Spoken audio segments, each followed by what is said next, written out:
Hey, it's Dustin from Parts Doctor. In today's video, I'm going to show you how to replace the inner door panel for this GE dishwasher. It's super simple. I'll show you step by step, so let's jump right in. The inner door panel supports the outer door panel and provides the mounting surfaces for the control panel, door strike, wiring harness, insulation, and detergent dispenser. It also helps create a watertight barrier between the tub that keeps the moisture inside the machine. Over time, the inner door panel can crack, warp, or corrode. These issues can allow moisture to enter the door cavity, prevent the door from sealing properly, trigger cycle errors, or cause leaks. When the inner door panel begins to fail, you may notice that the door no longer sits flush, the latch doesn't engage consistently, or moisture and corrosion appear along the door edge. The control panel may flex or pop out, and you might see water dripping or pooling at the bottom of the door. Replacing a damaged inner door panel restores the door structure, ensures a tight seal, and keeps water inside the tub where it belongs. The inner door panel from Parts Doctor includes a detergent dispenser module, detergent mounting plate, insulation, door foam block, door gasket, and latch strike. If you need to purchase a replacement inner door panel for your GE dishwasher, you can check out our website, partsdoctor.com. We offer fast shipping and only sell manufacturer-approved genuine replacement parts for all major appliance brands. Tools needed for this repair: a 1/4-inch nut driver or socket, and a needle nose pliers. This video features disconnecting electrical components, so please disconnect your appliance from its power source before beginning. This repair requires your dishwasher to be pulled out to access the door springs and pulley cables. Before attempting, make sure you understand how your dishwasher is connected to power, the drain, and the water line. Every installation can be different, so check out our dishwasher removal video if you need help or clarification with your removal. Not fully understanding this process can lead to you potentially damaging your appliance or kitchen. With the dishwasher pulled out far enough to see the door springs, remove the kick plate if you haven't already. Follow the wires going from the door to the bottom of the appliance. Using a pliers, squeeze the base of the push-mount cable tie and pull it from the frame of the dishwasher. Depending on the style of the push-mount cable tie, you may be able to squeeze the tabs from behind the frame to release it. Follow the wires to where they plug in to the bottom of the dishwasher. Push the locking tab to the left of the machine to release the wiring harness. We have flipped the appliance over to show you how the connector releases, but you do not have to tip the machine to release it. With the wiring harness disconnected and the cable mount removed from the frame, remove the door pulley cables from the door springs. This is a great time to inspect the pulley cables and the door springs and head over to partsdoctor.com to order replacements if the pulley cables are frayed or if the door springs are corroded or stretched out. Use the pliers on the door springs to prevent your fingers from getting pinched. Slide both the pulley cables off the door hinges by sliding the top connector towards the front of the machine. Place a soft cloth or towel on a flat surface to rest the dishwasher door on once it's removed. Back at the appliance, be sure the wiring harness is hanging free and will not catch as you remove the door. While supporting the dishwasher, open the dishwasher's door about 6 inches. You'll see the notches on the frame that the door slides out of. While supporting both sides of the door, lift it upwards to release it from the dishwasher's frame. If the door doesn't slide out, adjust the door's angle slightly, opened or closed, until it comes free from the notches on the frame.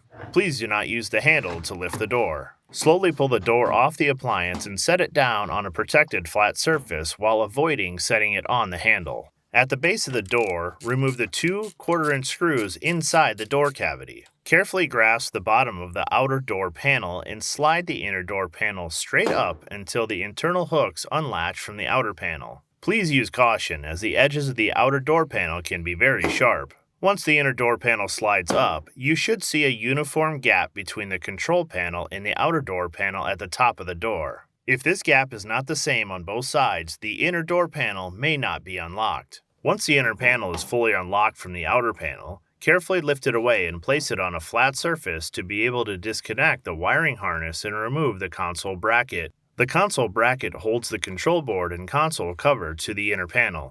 To remove the wiring harness from the detergent dispenser module, first guide the wires out of the door insulation, then remove the foam block. The foam block is just held in place with some adhesive. While you don't need to reuse the foam block, practice removing it without damaging it because it is a step when you install the new inner door panel. On the back of the dispenser module, release the locking tab on the small connector and disconnect the wiring harness. To remove the console, remove the 4 1/4-inch fasteners holding the console bracket to the inner door panel. Set the console bracket and wiring harness aside to be reinstalled on the new inner door panel later. If you need a replacement inner door panel, avoid cheap, low-quality aftermarket parts. For parts that perform better and last longer, choose OEM genuine parts like the ones that we sell at PartsDoctor.com. We'll include a link in the description below. Be sure to search with the full model number from the tag on your appliance to find the exact fit. To install the inner door panel, lay the panel on a protected flat surface and align the console to the top of the panel. You should feel a small lip on the console cover overhanging the inner side of the panel. Insert and tighten all 4 1/4-inch screws. Be sure to use the mounting holes where the screws were removed from, as there are multiple mounting spots not used. Do not over-tighten as you could damage the panel or console bracket. Carefully pull the door foam piece off of the panel. Insert the wiring harness plug into the dispenser module. Be sure the connection is snapped into the locking tab. Replace the door foam by lining up the grooves in the foam with the structural rails on the inner panel. Be sure the up arrow is pointed towards the console. Apply light pressure to both ends of the foam to get the adhesive to reattach to the panel. Reroute the wiring harness through the insulation and down to the lower edge of the door. Return the inner panel to the outer panel while holding the insulation in place. Align the panels and rest the top of the inner panel roughly 1/2 inch offset from the outer panel. Slowly lower the rest of the inner panel down onto the outer panel. Be sure that the entire inner panel is within the edges of the outer panel. Standing at the base of the door, start to pull the inner panel down into place. Please do not push down on the console cover.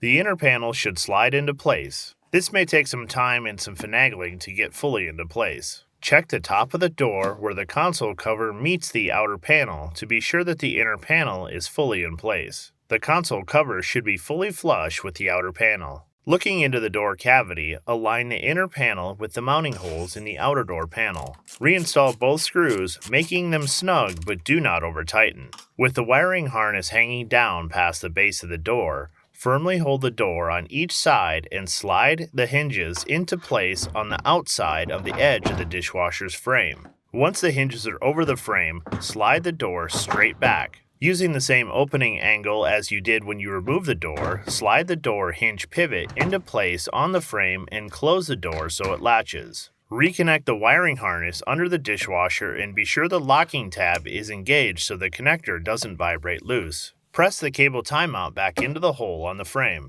To install the door pulley cable, connect the plastic connector to the dishwasher's door by sliding it into place. The metal hook on the hinge fits between the 2 outer sides of the plastic connector. Run the pulley cable around the door hinge roller and hook the pulley cable to the end of the door spring. If you need, you can use pliers to pull the spring to reach the door pulley cable. Check that there's proper tension on the spring and pulley cable on both sides. If you notice any slack, the spring may be stretched out and should be replaced. If everything looks good, hold the top of the dishwasher and slowly open the door to confirm the cables move smoothly around the hinge rollers and the door operates properly. Reinstall and reconnect your dishwasher, install your kick plate, and your dishwasher is now ready to use. Well, that'll do it for today's video. As always, I'm Dustin with Parts Doctor. Until next time, thanks for watching, and we'll see you later.